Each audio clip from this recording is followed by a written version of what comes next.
যে কোনো কিছু করে হয়তো আপনার সন্তানকে পড়াশোনা করছেন, কিন্তু আপনার সন্তান যদি পড়াশোনা ঠিক মতো করে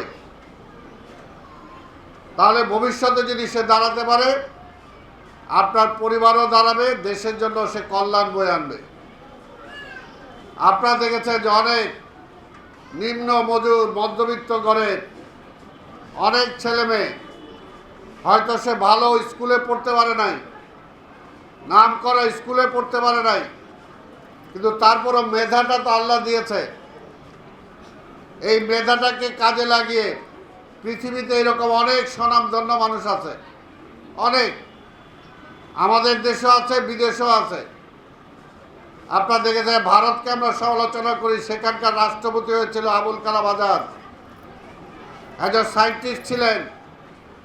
এই যে আজকে রকেট যাচ্ছে সেটা তিনি ভারতের জন্য সৃষ্টি করেছেন। সেও একটা নিম্নবিত্ত পরিবারের সন্তান ছিল, নিজের পড়াশোনার খরচ চালানোর জন্য পত্রিকা হকারগিরি করত নিজে আবুল কালাম আজাদ।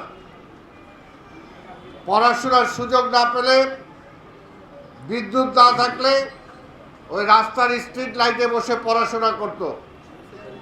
সেই অবস্থা থেকে ভারতের মতো একটা বিশাল দেশ, সেখানকার রাষ্ট্রপতি হয়েছে। তা আপনার সন্তান পারবে না কেন? আপনার সন্তানও পারবে।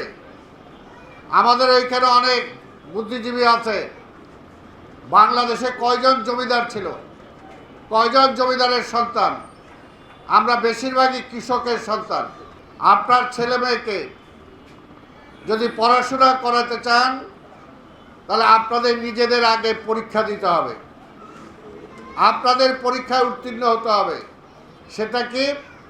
যে আপনার সন্তানকে মানুষ করার জন্য আগে নিজে মানুষ হতে হবে। আপনি যদি পরিচ্ছন্ন থাকেন, পয় পরিষ্কার থাকেন, আপনার ছেলে মেয়ে আপনাকে দেখে শিখবে। ঠিক, আপনার লোকটা যদি বড় থাকে তাহলে কিন্তু আপনার সন্তানও আপনাকেই ফলো করবে। আপনি যদি একটা পরিষ্কার জামা, যতটুকু হোক, দুইটা জামা থাকুক, দুইটা শাড়ি কাপড় থাকুক, তারপরে এর মধ্যেও আপনি পরিচ্ছন্ন থাকার চেষ্টা করবেন। একটা ছোট্ট ঘরে থাকেন, সেখানেও যাতে আপনার সন্তান কখনো আপনার মুখে কখনো কুরুচি বাক্য না শুনে। আপনার মুখে যদি খারাপ বাক্য শুনে, সেও কিন্তু সেটাই শিখবে। এটা নিজের জন্য আমি গর্ব অনুভব করি না, কিন্তু বলি, মনে করো আমার তো জন্ম ঢাকা শহরে, আমার পরিবার ঢাকারই, বাড়িতেও ঢাকাইয়া কথাবার্তা বলে, কিন্তু তারপরেও আমি যখন স্কুলে পড়ি, স্কুলে পড়াকালীন থেকেই চেষ্টা করেছি যে না, ভাষাটা ভালো করতে হবে, নিম্ন স্বরে কথা বলতে হবে। তো সেই কারণে আমি স্কুলে পড়াকালীন অবস্থায় আমি যদি বাড়িতে ঢুকতাম, তখন আমার পরিবারের সদস্যরা একটু হলেও থমকে যেত যে না, সালাম আসছে, এখন উচ্চ স্বরে কথা বলা যাবে না। আমার ভাই ভাবিরা ঠিকই কন্ট্রোল হয়ে যেত। এইটার জন্যই ঠিক তেমনি যে ফ্যামিলিদেরকে বললাম, ঠিক তোমরা যারা আজকে স্কাউট আছো, গার্লস গাইড আছো, তোমরাও কিন্তু তোমার পরিবারকে ঠিক করতে পারো। একটা 9, 10-এর ছেলে অনেক কিছুই পারে, একটা ছেলে মেয়ে সব কিছুই পারে। এই বয়সে তোরা ম্যাচিউর। ক্লাস 10 ম্যাট্রিক পাস করার পরে যখন ইন্টারমিডিয়েট ভর্তি হয়েছে আমি নটরডেম কলেজে ফার্স্ট ইয়ারে, তখন দাড়িমচ উঠে নাই আমার।